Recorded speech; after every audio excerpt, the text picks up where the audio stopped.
afternoon. Jack, please give us an update on the latest situation regarding the hostages. Can you first confirm the number for us? So currently, the reports are coming through slightly unclear. It seems that there may be five hostages here in the centre of Paris at the supermarket. I'm at Dammartin-en-Gaule, which is about 35 kilometres out of central Paris, where the two gunmen that were involved in the Charlie Hebdo attack on Wednesday are thought to be holding hostages.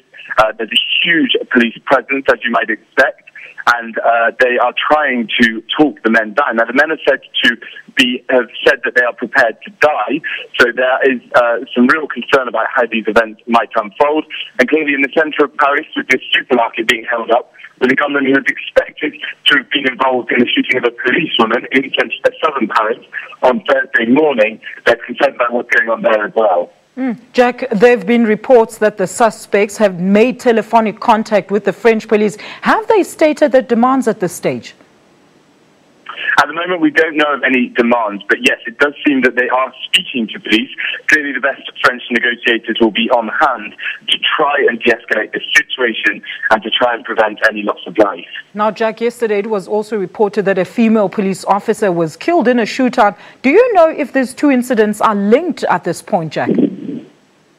So at the moment, we don't know whether the two are linked, but it's starting to seem that they might be. Clearly, with two separate hostage situations going on simultaneously, one in the centre of Paris, one outside. Now, it's important to note that here at Dammartin-en-Gaule, where I am, where there's this hostage situation where the two Kouachi brothers are thought to be holding up, it's now being thought that perhaps this was the printing office where the Charlie Hebdo magazine is printed, so it might have some relation. I can't confirm that precisely yet, but that is a rumour going around the journalists here.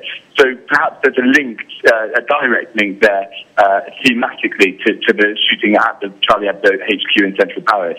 Jack, can you tell us more about the supermarket hostage situation at this point? So at the moment, obviously, I am not in central Paris, so it's quite difficult. We're getting reports of that here.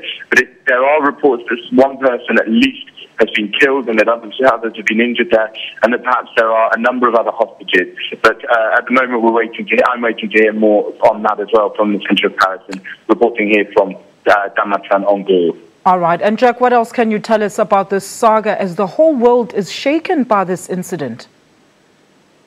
Clearly, this is well past 48 hours since the first shooting at Charlie Hebdo happened. There's been a massive outpouring online, on Twitter.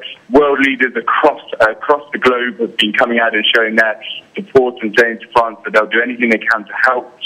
But clearly, what everyone's waiting for now is for this to come to some conclusion, and everybody's hoping that it will come to the safest conclusion with as little loss of life as possible in the coming hours, as soon as possible, preferably, is what they're hoping for. All right, that's SABC correspondent in France, Jack Perrick, joining us from Paris, giving us the latest on the Paris attacks.